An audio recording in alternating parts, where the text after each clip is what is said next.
Welcome to Reddit Confessions. I caught my wife cheating with our son's soccer coach, so I decided to expose every affair in our neighborhood, starting with hers. Not out of spite, out of principle. Because if the woman I built a life with could lie so easily, maybe the whole suburb was just one big performance. I was done playing the fool. It was time to lift the curtain. My name's Derek Clark. I'm 45. I own a small HVAC company just outside Raleigh. Not flashy, but solid. Like me. I work hard, pay on time, keep my promises. I don't talk much unless it matters. But when I do, people listen. Amanda was the opposite. Beautiful in that polished, suburban way, Pilates 3 times a week, nails always perfect, voice like a hostess at a charity auction. She used to sell real estate, but now she just floats. Brunches, school pickups, wine nights with the other moms. Everyone in Windbrook calls her put together. At home, she barely looks me in the eye. We've got a son, Ethan, 12 years old. Lives for soccer, Fortnite, and mac and cheese. He's the glue that held us together longer than we deserved. I used to believe that was enough. It was a Tuesday afternoon when everything shifted. I was in my work van, scarfing down a cold sandwich between service calls, when I opened the GPS app I'd installed on Amanda's Lexus months ago. Part of our safety plan, she called it. Her little blue dot was parked on Oak Ridge Drive. I zoomed in. Coach Tyler Nash's house. She wasn't picking Ethan up. His practice wasn't for another 3 hours. And it wasn't the first time she'd been there. She'd been acting strange for weeks. Her errands were taking longer. Her smiles didn't reach her eyes. She wore perfume to Target and came home with nothing but gum. When I touched her, she flinched. When I asked questions, she laughed. I let it slide because the truth felt heavier than suspicion. But the tracker didn't lie. It had timestamps, coordinates, proof. She was at his house for 47 minutes. Then an hour and 12 the next day. Then again the following week. Same window of time, same neighborhood. I watched that blue dot on the screen like it was a heartbeat monitor. And each time it pulsed in his driveway, I felt something in me go still. I didn't rage. I didn't scream. I screenshotted everything. Backed it up to the cloud. Time, date, location. Because I wasn't going to just catch them. I was going to expose them. And not just Amanda and Coach Tyler. I wanted to know how many other perfect marriages were just costumes. How many neighbors were hiding something behind those manicured lawns and plastic smiles. How many lies were living right next door. I looked at that screenshot one last time. Amanda Clark. Parked at 1223 Oak Ridge Drive. That's when the idea took root. I caught my wife cheating with our son's soccer coach. So I decided to expose every affair in our neighborhood, starting with hers. Just running errands, she said, lips still glossy. She dropped her keys in the bowl by the door like nothing was off. Walked straight past me in her Lululemons, hair still curled, smelling like something expensive. Something floral. Not what she wore for me anymore. I watched her open the fridge like we weren't living in a goddamn lie. Didn't know Target sold Chanel No. 5, I muttered. She paused for half a beat, hand hovering over a bottle of iced tea. What? She asked, too casual. Nothing, I said. Long day. She nodded, grabbed the tea, and walked out of the kitchen. Just like that. No kiss. No curiosity. No guilt. She was getting sloppy. Amanda used to be a world-class liar. Subtle. Clean. The kind of woman who could tell a half-truth with a smile and leave you feeling like you were the one who misunderstood. But lately, her lies had started fraying at the edges. Like when she claimed she'd gone to Whole Foods, but the receipt in her purse said she'd only bought sparkling water and a protein bar. At a gas station. Like when she said she was meeting Melissa for lunch, but Melissa was in Nashville for her niece's wedding. I know because she posted a photo of it. In the comments, Amanda wrote, "So beautiful." Yeah, I bet it was. The kicker came Thursday. She walked into the living room wearing a new pair of running shoes. Neon orange, totally impractical. Still had the tag on them. Ethan was on the couch with his laptop, and I was finishing up invoices on mine. "Babe, do we have any ibuprofen?" she asked, stretching like she'd just run a marathon. "My legs are dead from that conditioning session." I didn't even look up. "Thought you were just doing yoga." "I did both," she said too fast. Coach Tyler added a new program. Cross-conditioning for the moms. I finally looked at her. At his house. She blinked. Just for a second. No. At the field. Ethan didn't even glance up. But I saw it. That hesitation. That single second too long where her brain scrambled to rewrite the story mid-sentence. Later that night, while she was in the shower, I opened the GPS tracker again. 2:13 p.m. to 4:27 p.m. Oak Ridge Drive. Again, there was no field, no session, just her and him. I looked at the bedroom door. Steam creeping out under the crack. The faint sound of her humming something. Carefree. Fake. She thought she had me beat. She thought I wouldn't notice how her gym bag never smelled like sweat. How her sports bras were folded, unworn, at the bottom of the hamper. How her hair was always too perfect after these workouts. I closed the tracker, opened my camera roll, and created a new album. Amanda Lies. Screenshots. Timestamps. Route logs. Digital proof. Emotional poison. Next day, she kissed me on the cheek before leaving for errands. Didn't even break eye contact. I smiled. Need me to pick up Ethan from practice? Nope, she said. I'll be there. Sure, I said, watching her walk out the door. Drive safe. The moment her car turned the corner, I grabbed my keys and followed. She didn't know I was parked 2 houses down, watching her laugh at his door. It was Friday. Cloudy, humid, the kind of day that makes the air feel thick with tension.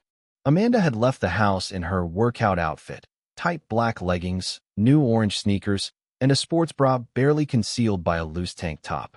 Hair curled, lip gloss on, conditioning session my ass. I let her get a 5-minute head start. Then I took a back route and parked on the opposite side of Oak Ridge Drive. Killed the engine, tilted my seat back, watched from behind a cracked window like a man spying on a life he thought he understood. And then I saw it. Her SUV, parked clean in front of his house. Tyler opened the door at 2:09 p.m. He wore a t-shirt, tied across the chest, and basketball shorts that hung low on his hips. Amanda laughed at something he said. One of those flirty, head-tilted laughs she used to reserve for me. Then she walked inside. No gym bag, no yoga mat, no hesitation. Just a quick glance down the street. Not at me, just in general. That subconscious flick of guilt or thrill. Like she knew she was doing something she shouldn't, and loved it anyway. The door closed behind her. I checked the clock on my dash. Practice ended at 3:30. Let's see how long this workout lasts. I sat there in silence for 2 hours. Watched the neighborhood carry on like nothing was happening. A kid rode by on a scooter. A dog barked from somewhere behind a fence. Birds chirped. Leaves rustled. And behind that door, the woman I married was breaking every vow we ever made. At 4:12 p.m.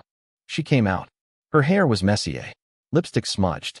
She wore oversized sunglasses now, like that would somehow erase the truth from the world. Tyler stood in the doorway, leaning on the frame like he had nothing to hide. She turned back once, smiled, and gave a little wave before getting in her car. She drove off. I waited another 10 minutes before moving. My hands were clenched so tight around the steering wheel, I didn't realize I was shaking. She'd missed Ethan's practice. Again, and I had watched the exact reason why. That night at dinner, I kept the conversation light. Ethan talked about soccer drills and how Coach Tyler wasn't feeling well today. I almost choked on my water. Amanda played it cool. Said she'd gotten stuck in traffic and had to turn around. Blamed a wreck on I-540. Told the story twice. Once to me, once to Ethan. Same tone. Same dramatic hand gestures. Like a woman rehearsing her own alibi. Did you get your workout in at least? I asked, casually, biting into a piece of chicken.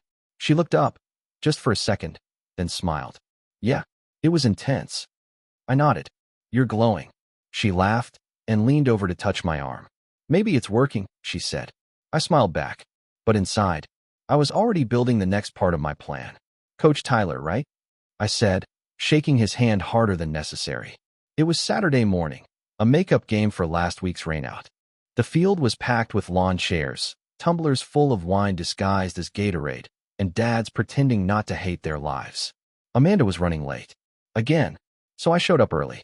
Alone. The volunteer sheet had a few open slots, field setup, water rotation, scoreboard duty. I signed my name and made my way to the sideline like just another helpful dad. That's when I saw him. Tyler Nash. 28, cocky smile. Sunglasses even though it was overcast. The kind of guy who walks like every woman is already halfway in love with him. And judging by the soccer moms watching him stretch with their kids, maybe they were. He spotted me and jogged over. You Derek? Ethan's dad. That's me, I said. Thought I'd lend a hand. He grinned. Appreciate it. Most dads just drop off and disappear. Not this one. We started walking the field, setting up cones and hauling out gear bags. I let him talk. About the team. The schedule. The crazy parents who take the league too seriously. His tone was friendly. Relaxed. No idea who I really was. Not yet. You coaching full-time? I asked casually. Nah, he said. Just side money. Keeps me in shape. Pays better than bartending. I nodded like I gave a damn. You from here? Originally? Nah. Moved from Wilmington last year. Breakup. Needed a reset. I bet you did. You single now? I asked, making it sound like locker room banter. Tyler smirked. For the most part. For the most part. What the hell did that even mean? Some of the moms get a little flirty, he said, lowering his voice. Kind of funny, honestly. They're the wild ones. I raised an eyebrow. Yeah. He laughed. Man, you'd be surprised. All those brunch groups? They're just alibis. Some of them aren't as loyal as they pretend. He said it like a joke, like a guy who thought he was above consequences. I smiled. You don't say? Amanda finally showed up halfway through the first half. Oversized sunglasses again, iced coffee in hand, dressed like she wasn't trying, but trying hard. She waved from the bleachers. Tyler gave a quick nod. Nothing too obvious. But I saw it. That flicker of recognition. That little pause in his sentence. That unconscious twitch when a guilty person realizes their secrets just entered the room. I watched them during halftime. He passed by her accidentally twice. She laughed a little too loudly at something he said near the water cooler. Neither of them noticed me watching, but I watched everything. After the game, I handed Tyler a cold bottle of water. Good game, coach, I said. Ethan's been learning a lot. He smiled. He's a great kid. Yeah, I said. You know, he looks up to you. I held his gaze longer than necessary. And for the first time, I saw it. Doubt. The tiniest flicker behind his eyes. The kind of fear you only get when the husband starts talking slow and polite. I got in the car and waited until Amanda and Ethan caught up. How was the game? She asked, sliding into the passenger seat. I started the engine, backed out slow. Great, I said. Got to meet Coach Tyler. She froze. Just for a beat. Then smiled. Oh, yeah, good guy. She turned to look out the window. I didn't say another word. But inside, I was already writing the script for his downfall. Photos. Screenshots. Time logs. Her mascara-smudged face leaving his place. I had everything I needed, except a reason not to burn it all down. It started small. First, I rigged a dash cam in Amanda's SUV, discreet, black, motion-activated. Took less than 10 minutes and a screwdriver. Wired it behind the mirror while she was out grocery shopping. It caught her in the same outfit twice in 1 week. Not just yoga pants, but the same hair, same gloss, same smug little smile when she checked herself in the mirror before stepping out. Then came the front door cam. Tyler's. A guy like him, he doesn't bother with security. Probably thinks the world owes him privacy. He had a cheap doorbell camera, but no password reset. I cloned the IP and watched the feed like a live stream from hell. Monday, 2:18 p.m. Amanda walks in. Monday, for 12 p.m. Amanda walks out. Hair messier. Face flushed. Same little wave goodbye. I started logging it all. Every visit. Every lie. I had a spreadsheet by the end of the week. Timestamped GPS logs from her tracker. Doorbell footage. Receipts she left in her purse. Stupid little things like a bagel and coffee with a 3:49 p.m. timestamp when she swore she was stuck in traffic. I even took photos of the imprint left on her side of the bed. She always changed the sheets the next morning. Why? Because cheaters think fresh linen makes them innocent. I set up a burner phone, created a Dropbox, labeled the folder Windbrook Truths. Inside, screenshots of their texts. I mirrored her phone once while she slept. Easy if you know what app to use. A short video clip from the dash cam where Amanda reapplies her lipstick in his driveway. One audio file, her laughing, clear as day, and then Tyler's voice. He's never gonna find out. Amanda, he doesn't pay attention. That one stung. Because I did pay attention. They just got lazy.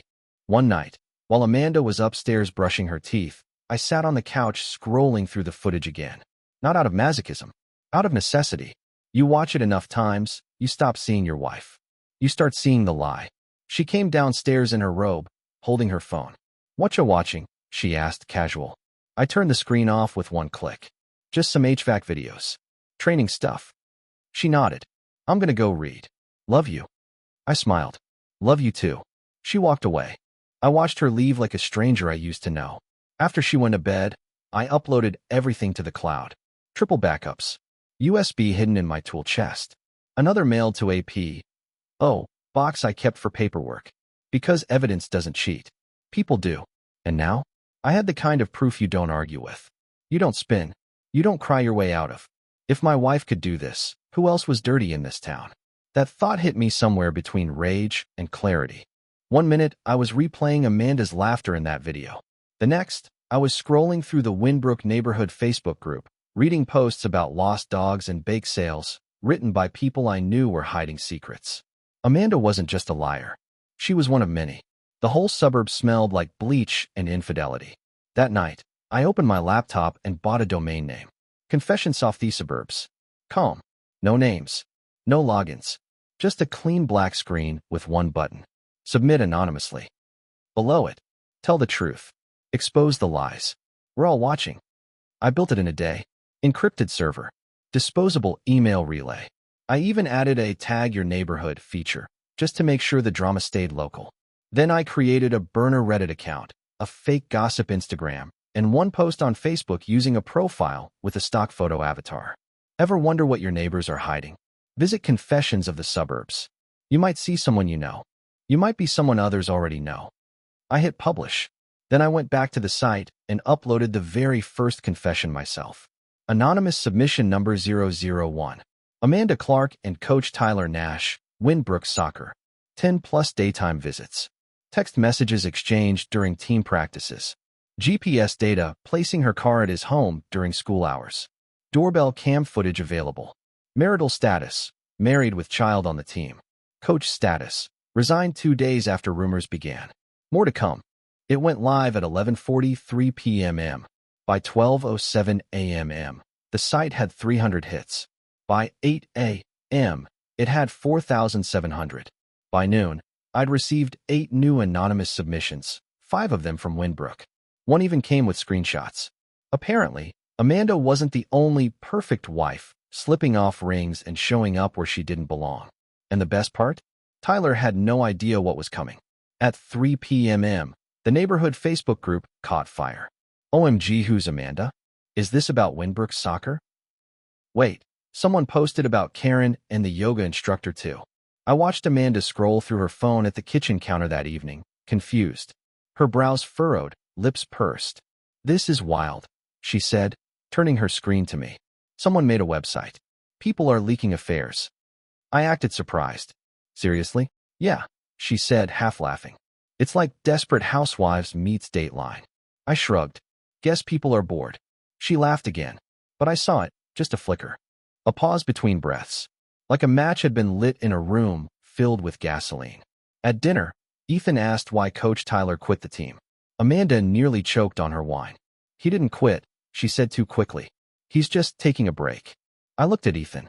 "Probably for the best," I said. "Rumors can ruin a coach's rep." Amanda looked down. Her hand was shaking. That night, while she was in the shower, I uploaded 2 more confessions to the site and scheduled one for next week.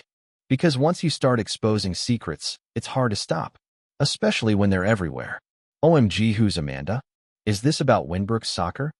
This is wild. Coach Tyler is hot, but like EW? The comments poured in faster than I could read. The anonymous submission about Amanda and Tyler had gone viral, at least in suburb terms. Hundreds of shares, reposted in mom group chats, whispered in carpool lines. The Windbrook Facebook group had 247 new comments in 2 hours. A thread titled, "This is why I don't trust yoga pants and protein shakes," was trending. Amanda had no idea. And Tyler? He resigned from coaching without a word. No email. No explanation. Just gone. Like he knew his name had been lit on fire and tossed into a neighborhood full of dry brush. I spent the afternoon watching it all unfold like a war general sipping tea on a hill. Moms were turning on each other. Did you see who submitted the one about the Peloton instructor? I bet it's that Karen who always brings gluten-free brownies and glares at everyone's husbands. People were guessing, speculating, accusing. Amanda sat on our patio, phone in one hand, glass of wine in the other, eyes narrowed as she scrolled. People are insane, she muttered. Posting rumors like it's high school. I shrugged. Maybe it's true. She looked up. You really think so? I don't know, I said. I mean, would you tell someone if you knew a neighbor was cheating? Amanda blinked. Too long. I guess it depends, she said finally. It's not really our business. Maybe it is if your kid's coach is sleeping with someone's wife. She froze. Barely. But I saw it. A split-second flinch in her wrist as she took another sip of wine. That night, after Ethan went to bed, she turned to me on the couch. You think people know who posted that stuff? Doubt it, I said. It's anonymous. Her voice dropped a little. Yeah, but anyone could submit anything. What if someone made it up? I looked her in the eyes. You worried someone will write about you? She laughed, but it was forced. Too sharp. God, no. I'm just saying people lie. I nodded slowly. Yeah, people do. The next morning, she was quiet. Didn't hum while making coffee. Didn't scroll Instagram while eating her eggs. When I asked if she was okay, she just said, headache. But it wasn't a headache. It was the creeping realization that the walls were closing in. Because the thing about secrets is they don't need permission to spread. Once they're loose, they move on their own. That afternoon, Tyler's resignation was officially announced via email from the league. Coach Tyler Nash has stepped down from his position with Windbrook U13 due to personal matters. We wish him the best in his future endeavors. No one bought it. The comments underneath were savage. Wonder if personal matters involves yoga pants and minivans. Did someone's husband finally grow a spine? Check the anonymous site. The receipts are there. Amanda read it at the kitchen island. I watched her read it twice. She didn't say a word. Just closed her laptop and stared out the window like the world had started spinning too fast. Later that night, she asked, do you think people are doing this out of revenge? I looked up from my phone. What do you mean? The site. These posts. It's just so personal. Feels like someone's trying to hurt people. I held her gaze. Sometimes, I said, people don't want revenge. They just want the truth out. Amanda didn't respond. She just got up and went to bed early. I watched her scroll through the chaos she caused, without realizing she caused it. It was a Tuesday evening. Late. The house was quiet except for the hum of the dishwasher and the low buzz of Amanda's phone lighting up every few seconds. She was on the couch in her robe, knees tucked under her, wrapped in a blanket like she needed protection. Her face was pale. No makeup. Hair tied back. Not in that effortless Instagram mom way, but in that I didn't sleep last night way. She didn't know I was watching her reflection in the window. She didn't know I'd already posted the next bombshell that morning. Someone else's affair this time. Just to keep the scent off me. A slow drip of chaos, dressed up as justice. Amanda held her phone close to her chest like it might tell on her. Then scrolled again. Facebook. Instagram. The anonymous site. She wasn't smiling anymore. She wasn't laughing. She was searching. For her name. For his. For signs that someone knew. And someone did. Me. You seen this? She asked, not looking up. I played dumb. What? She turned the screen toward me. Another post, this time about a different mom. The one with the Range Rover and the personal trainer who visits the house twice a week for stretching. I mean, this one has photos, Amanda whispered. Like actual photos. I squinted at the screen. Damn, they're saying someone's collecting this stuff. Compiling it. Like it's planned. You think it is? I don't know, she said, hugging herself. It's just scary. I sat beside her and put my arm around her shoulders. She leaned into me like she needed safety. I almost laughed. Because she still thought I was the safe place. At school drop-off the next morning, I noticed it. The shift. Moms whispering in groups. Eye contact being avoided. Hugs replaced with tight, awkward smiles. The Windbrook suburb mask was cracking. Amanda leaned in the passenger seat, watching them. They're all talking, she said quietly. About what? She shook her head. Everything. Everyone's paranoid now. Like, who's next? Who knows what? I nodded. Weird, huh? She turned toward me, voice lower now. You don't think it's... I mean, no one would actually. Post something about you? I asked, keeping my tone neutral. Amanda froze. I didn't let her answer. I leaned over and kissed her on the forehead. People are disgusting, I said. You're better than that. She exhaled. Relief or fear, I couldn't tell. But her hands were shaking when she picked up her phone again. That night, I posted a new tip submission from a concerned Windbrook dad. No names. Just a married woman frequently visiting a youth sports coach's house while her son was at practice. I knew exactly how many people would read between the lines. And Amanda? She was already unraveling. Resign now, or I send the videos to the league and your girlfriend. That's what I told him, quietly, calmly, while he stood there on the edge of the rec center parking lot, trying to act like this was just another afternoon. He blinked. Hard. Wait, what? I didn't repeat myself. I just stared him down, handed him a flash drive, and watched the color drain from his face. Tyler Nash. Mr. Untouchable. Mr. I train your wife in more ways than one. He looked like a boy who just realized the fire wasn't part of the show. He didn't know I knew about her. Not Amanda, the other her. The woman he called his real one. The one in Durham. 26. Kindergarten teacher. Sweet. Naive. Thought he was a rising star in youth athletics. Thought he was faithful. Her Instagram was full of selfies with him. Tyler smiling like he didn't have a married woman's lip gloss on his collar 3 nights a week. I found her name 3 weeks ago. Messaged her once, anonymously. Just a nudge. But I didn't need her yet. First, I wanted Tyler to sweat. You're bluffing, he said, voice sharp now. You're just mad your wife. I took one step closer. Finish that sentence, Tyler. I dare you. He didn't. I pulled out my phone and played one video clip. Just 5 seconds. Amanda stepping out of his house. Hair messy. Lipstick faded. Her voice off camera. God, I have to fix my face before I go home. Tyler lunged forward, tried to grab the phone. I didn't flinch. You so much as touch me, and this goes straight to the board, the league, your girlfriend, and every parent whose kid you ever coached. He backed up. Fast. I tucked the phone away. Stepped down officially. Say it's personal reasons. Say you're moving. I don't care. He stared at the ground. And if I don't, he muttered. I smiled. Then everyone sees what I've seen. And the only thing left of your career will be a pile of screenshots and broken trust. I turned to leave, but paused. Oh, I added. And if you ever speak to Amanda again, even text her? He looked up. I'll send everything. No warning. Just fallout. He resigned the next morning. The league email was short and sweet. Coach Nash has formally stepped away from all Windbrook soccer responsibilities. We thank him for his service. But the parents weren't buying it. Rumors already spread like wildfire. Words like scandal and inappropriate were tossed around like confetti. Amanda saw the announcement pop up on her phone. She stared at it too long. Tapped it. Zoomed in. Read it twice. What do you think happened? She asked softly. I sipped my coffee and looked out the window. Probably something stupid, I said. People like that always slip up. She nodded. But her hand? It was trembling.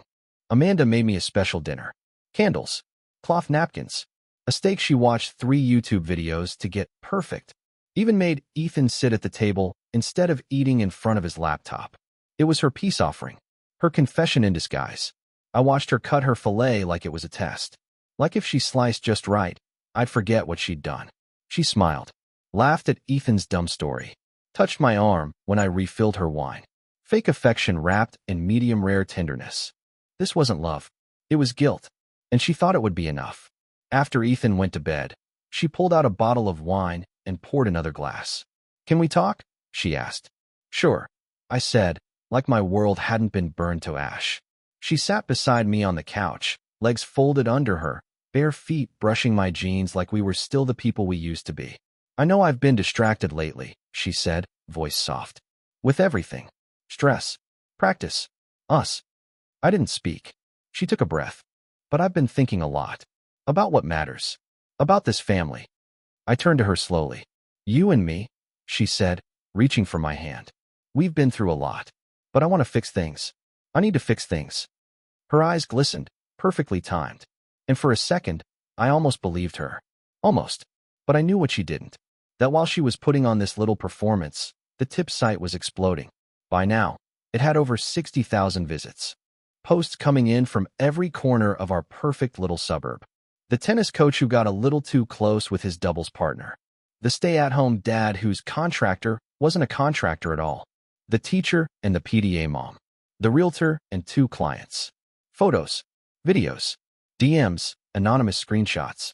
Some were fake. Most weren't. I had created a monster. and it was hungry. Amanda kissed me on the cheek before bed. "I'm glad we're okay," she whispered. I smiled. "Me too." She went upstairs thinking the storm had passed. She didn't know I was still steering it. The next morning, I added 3 new posts. None about Amanda. Not yet. I wanted her calm, comfortable, thinking she'd escaped. It made the next move more satisfying. One submission was so shocking it took me a second to hit publish. A school board member. With receipts. The suburb cracked again. And then again. Brunches canceled. Playdates ghosted. Facebook comments disabled. Friendships dissolved like sugar in hot tea. And all of it came back to my little website. That night, Amanda stared at her phone with a look I hadn't seen in months. Panic. "They're saying someone's behind it all," she whispered. "Like one person's running the site. Just leaking everything. How could one person know so much?" I looked up from my book. Maybe someone finally got tired of pretending. She froze. Not long, but long enough. Then she smiled like it didn't bother her. But it did. I kissed her goodnight, watched her close her eyes, then went downstairs, opened my laptop, and uploaded the next storm. Divorces, fights, canceled brunches. The whole block was on edge, and I had front row seats. You could feel it in the air now, like a summer storm building. Pressure behind every smile, tension in every wave. Husbands standing too close to their wives' phones. Moms whispering in parking lots. Neighborhood walk groups suddenly disbanded. Windbrook was unraveling. All because of a website no one could trace. Except me. Our neighbor 2 doors down, Mark Anderson, moved out in the middle of the night. Rumor was his wife found photos of him with his secretary. The secretary, ironically, lived 3 blocks away. Their kids went to the same middle school. Another couple canceled their vow renewal after someone posted about the wife's wine nights with her sister-in-law's husband. That one came with time-stamped texts. People were starting to confess things just to get ahead of the site. Amanda couldn't stop reading. She sat at the kitchen island like it was her full-time job, refreshing the site, reading comment threads, scrolling through Facebook theories. Every time I walked in the room, she minimized the screen, as if I didn't already know what she was doing. One night, she sat beside me on the couch with her knees pulled up, her face pale. "Do you think someone knows about us?" she asked. I didn't flinch. "Us?" She hesitated. "I mean me. Like, do you think someone could twist something that isn't true?" I turned to her slowly. "Why would they? Unless there's something to twist." Amanda's jaw tightened. "That's not what I meant." I leaned back, keeping my voice calm. "You sound nervous." "I'm just saying, people lie." I nodded. "They do." We sat in silence for a while. She didn't look at me again that night. The next morning, I found her in the living room holding a cup of tea with both hands like she needed something to keep her grounded. "You ever think about leaving?" she asked, out of nowhere. "Leaving what?" "Here. This place. The neighborhood. Just starting over." I sipped my coffee and watched her carefully. Running only works if you're not the reason for the fire. She didn't respond. She didn't need to. The submissions kept coming. One was about a teacher and a student's parent. Suddenly, the school board was involved. Another about a local cop and a woman who definitely wasn't his wife. Internal Affairs opened a file. One post even got picked up by a true crime podcast. People were calling it the Windbrook files. And every single time someone clicked submit, I felt like I was turning the page in a book I'd written in blood. Amanda barely slept now. She triple-checked her phone, locked her laptop, started drinking wine before lunch. She was spiraling. And still, she hadn't confessed. Coward. "Babe, can we talk?" she said, trembling. Finally, it was a Sunday morning. Overcast. Quiet. The kind of morning where everything feels heavy, like the world's holding its breath. Amanda stood in the doorway of my workshop in the garage, arms folded like she wasn't sure if she wanted to come in or run away. I looked up from my toolbox and wiped my hands on a rag. "Everything okay?" She stepped inside slowly. Eyes red. Voice soft. "I've just been thinking. About everything." Here it comes, I thought. The truth. The breakdown. The tearful confession. But she didn't give me that. Instead, she gave me crumbs. "Have you ever felt lost in a marriage?" she asked. I tilted my head. "What do you mean?" She sat down on the bench like it was her own trial. "I mean, sometimes people do things they're not proud of. But it doesn't mean they didn't love the person. It just means they messed up." I didn't blink. She looked at me, waiting for something. Forgiveness, maybe. Permission to half confess. But she didn't say his name, didn't say what she did, just danced around the edges like a coward. So I gave her what she wanted. A lifeline. Maybe you should talk to someone, I said. A professional. She blinked. Like therapy? Yeah, I said. Might help. She nodded slowly. You're right. That night, I created a fake therapist. Dr. Emily Langston. Marriage and trauma specialist. New in town. Private sessions via Zoom. No insurance needed. I built the profile. Website. LinkedIn. Calendly link for appointments. A Google Voice number that forwarded to a voicemail I controlled. Then I printed the flyer and found it at the coffee shop Amanda liked. Left it on the kitchen island like a casual suggestion. She booked a session the next day. What Amanda didn't know, the Zoom session was a setup. The voice on the other end was AI generated from dozens of hours of therapy recordings. Customized, reactive, believable. The room was real. The therapist was not. I recorded the whole thing. She joined the call in her bathrobe, eyes tired, voice shaky. I don't even know where to start, she whispered. Dr. Langston said, start where it hurts. Amanda exhaled. It hurts because I ruined everything. Because I crossed a line I can't uncross. Dr. Langston, what line? Amanda's voice cracked. There's someone I shouldn't have been close to. Someone who isn't my husband. I sat in the other room with my headphones on, listening to the woman I married confess to a fake face on a screen because she couldn't face me. I didn't mean to fall into it, she continued. It just happened. It felt good to be seen again, to feel wanted. And then it was too late. She didn't say Tyler. She didn't say affair. But she said enough.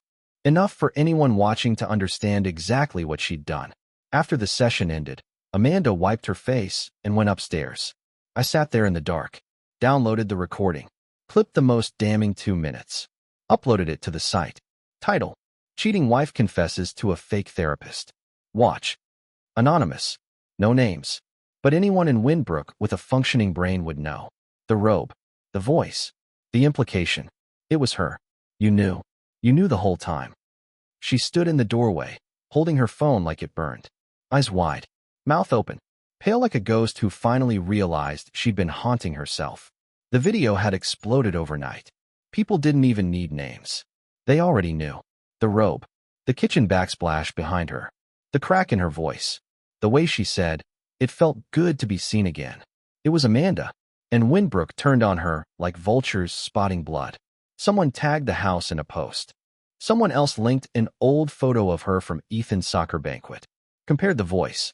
The earrings. By noon, the site had over 100,000 hits. Amanda didn't say a word all morning. Just paced. Then locked herself in the bathroom. Then paced again. Until finally, around 3 p.m., she walked into the garage where I was cleaning my tools and said, You knew? I looked up slowly. I knew what? She held out her phone, the video still playing. Her own voice echoing. It just happened. It felt good to be wanted. I never said his name, she whispered. I never told anyone. How could this get out unless? She stopped. Her lips parted in realization. You set me up. I didn't move. Dr. Langston, she said, her voice cracking. That wasn't real. None of it was real. Still, I said nothing. Just wiped grease from my hands and looked her in the eyes like I had every right to. Because I did. Why? She asked, but it came out more like a whimper. Why would you do this to me? I set the rag down and took a breath. You think you're the only one who's tired of pretending? She shook her head. You could have talked to me. We could have fixed it. You fixed it with Tyler, I said calmly. Multiple times. In his house. In your car. While I was home coaching your son through math homework. Tears welled in her eyes. I made a mistake. No, I said. You made a choice. She sank down onto the step between the garage and kitchen. Like her legs gave out under the weight of it all. The whole site, she whispered. It's you. You're behind it. I didn't nod. I didn't need to. She already knew. Her voice dropped to a whisper. You destroyed me. I stepped closer, leaned against the doorframe. I warned you, I said. But you thought I wasn't watching. You thought I'd never find out. That I'd just keep mowing the lawn while you ruined everything behind my back. Amanda looked up at me like she was seeing me for the first time. And maybe she was. I never wanted this to happen, she said. I smiled just slightly. But it did. And now you get to live in it. She moved out. No tearful goodbye. No final apology. No desperate plea for forgiveness. Just a half-zipped suitcase, a silent kitchen, and the front door clicking shut at 7:43 a.m. on a Tuesday. She left a note on the counter. Scribbled. Rushed. I need time to think. Please don't make this harder for Ethan. I read it twice, then crumpled it and tossed it in the trash. Time to think. She had months of thinking while her lipstick smeared across another man's sheets. She had plenty of time while I tucked our son into bed, made her dinner, folded her laundry. Now I was the one in control. Ethan took it better than I expected. Kids are sharper than we think. He didn't ask a lot of questions, just curled into my side on the couch and asked if things were gonna be weird now. I told him the truth. Maybe for a bit, but we're gonna be okay. And I meant it. Tyler, gone. Packed up. Vanished. His apartment emptied overnight, car missing from the driveway. His girlfriend, ex-girlfriend now, unfollowed him on every platform after someone sent her the video clip. Not mine. Someone else. The wildfire I started had grown legs. Windbrook was eating itself, and I didn't have to do anything but watch. The website? Still live. Still anonymous. Still taking submissions. At this point, I didn't even need to upload anything. People were doing the work for me. Every week, a new scandal. A new secret unearthed. A new marriage walking barefoot through the wreckage of exposed lies. I never posted another word about Amanda. Didn't need to. She became the face of the fall. One afternoon, while walking Ethan home from school, we passed a group of moms whispering behind their sunglasses. They went quiet when they saw me. I smiled and waved. They smiled back, awkward, shaky, because deep down, they wondered if I was watching them too. And the truth is, I was. Amanda sent a text 2 weeks later. I'm staying with my sister. I want to talk. For real this time. I left it on read. She chose the lie. I chose the truth. And the truth always has better aim. Ethan made the all-star team. That's what I remember most from that month. Not the divorce papers, not Amanda's teary voicemails, not even Tyler's apartment being listed for rent. It was Ethan's grin as he held up that jersey. Because despite everything that broke, some things still held. And I was one of them. Amanda moved out for good. She never came back for the ring. Didn't ask for the house. Didn't fight for Ethan, not really. Maybe she knew she'd lose. Maybe she finally looked in the mirror and saw what I saw the night I watched her walk into Tyler's house in full makeup and lies. A woman who wanted to be chased. And finally found someone who stopped running. I kept the house. The business. Custody. Peace. I replaced the floors she once danced across in bare feet. Repainted the bedroom she moaned in before sneaking off to someone else's arms. Bought a new mattress. Burned the old one. Left her closet empty. Let the silence fill it. The tip site? Still running.